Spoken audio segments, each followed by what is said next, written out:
মুহাম্মদ রাসূলুল্লাহ মানে নিজের মন গড়া কোনো কাজ করা যাবে না। ইবাদত করার ক্ষেত্রে প্রত্যেকটা কাজ নবী সাল্লাল্লাহু আলাইহি ওয়াসাল্লামের সুন্নাত মোতাবেক করতে হবে। মুহাম্মদ রাসূলুল্লাহ সাল্লাল্লাহু আলাইহি ওয়াসাল্লাম। দুই, ওয়া আন তুকিমাস সালাহ, তুমি 5 ওয়াক্ত সালাত আদায় করবে।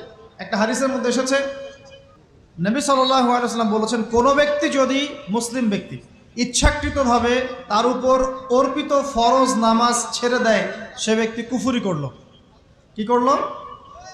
আর মুয়াজ বিন জাবাল রাদিয়াল্লাহু আনহুকে নবীজি বলছেন, যে ব্যক্তি তার উপর অবধারিত ফরজ নামাজ ছেড়ে দেয় সে যেন আল্লাহর জিম্মেদারি থেকে মুক্ত হয়ে গেল।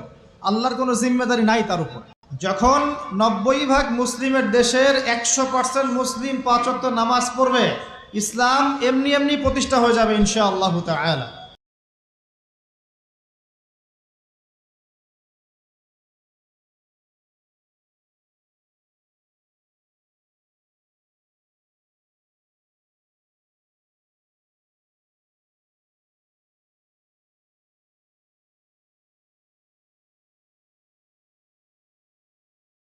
যখন মুসলিম কান্ট্রির বেশিরভাগ মানুষই নামাজি হবে, ইনশাআল্লাহ আল্লাহর জমিনে আল্লাহর দিন প্রতিষ্ঠা হয়ে যাবে ইনশাআল্লাহ।